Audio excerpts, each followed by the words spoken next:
सभी का इस बेहद खास और पावर पैक्ड क्विज सेशन में बहुत बहुत स्वागत है। चलिए सीधे काम की बात पर आते हैं। आज का ये विशेष अभ्यास CTET और UPTET परीक्षाओं की तैयारी कर रहे सभी विद्यार्थियों के लिए गेम चेंजर होने वाला है। आज का हमारा टॉपिक है अभिप्रेरणा यानी मोटिवेशन। एक शिक्षक के नजरिए से इन सिद्धांतों को समझना सिर्फ परीक्षा के लिए ही नहीं बल्कि एक बेहतरीन टीचर बनने के लिए भी बहुत जरूरी है। एक बहुत ही दिलचस्प बात यह है कि इन एग्जाम्स में प्रेरणा से जुड़े सवाल हर बार, जी हाँ, हर बार आते ही आते हैं। तो आज का चैलेंज बहुत ही सिंपल है। 6 सबसे महत्वपूर्ण सवाल हैं और हमें देखना है कि इनमें से कितने सवालों के एकदम सही जवाब मिलते हैं। तैयार है? चलिए बिना किसी देरी के इस रोमांचक टेस्ट की शुरुआत करते हैं। पहला सवाल स्क्रीन पर ये रहा।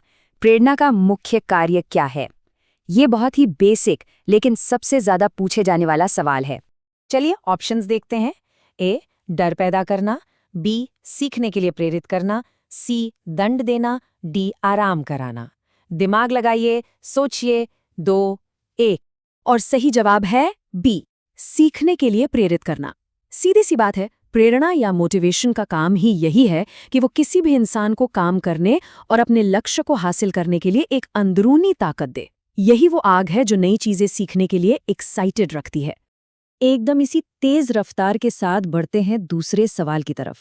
सवाल है, जब कोई छात्र अपनी खुद की रुचि से पढ़ाई करता है तो उसे क्या कहा जाता है?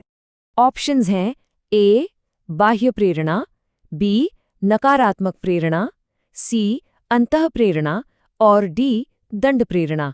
आपका समय शुरू होता है अब। सोचिए। 2, 1। बिल्कुल सही। इसका जवाब है सी, अंतः प्रेरणा।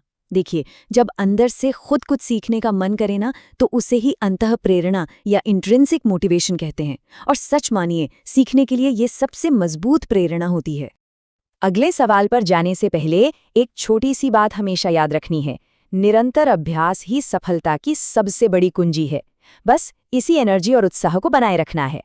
चलिए सवाल नंबर 3, बाह्य प्रेरणा यानी एक्सट्रिंसिक मोटिवेशन का उदाहरण इनमें से कौन सा है? पिछले सवाल के एकदम अपोजिट। ध्यान से सुनिए ऑप्शंस। ए, ज्ञान प्राप्त करना, बी, जिज्ञासा से सीखना, सी, पुरस्कार पाने के लिए पढ़ना, डी, स्वयं सीखना। क्या होगा इसका सही जवाब? सोचिए। 2, 1। सही उत्तर है सी, पुरस्कार पाने के लिए पढ़ना।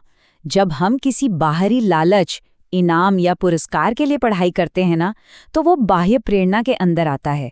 यहाँ रिवॉर्ड एक बाहरी कारक के रूप में काम कर रहा है।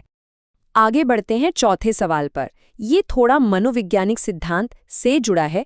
मास्लो के अनुसार सबसे पहली आवश्यकता कौन सी है? ऑप्शन स्क्रीन पर ये रहे। ए, सम्मान, बी, आत्मसिद्धि, सी, शारीरिक आवश्यकता, डी, सुरक्षा। एकदम फोकस बनाए रखिए, सोचिए।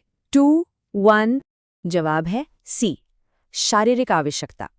मास्लो की पिरामिड को याद कीजिए। सबसे नीचे बेसिक फिजिकल जरूरतें ही आती हैं।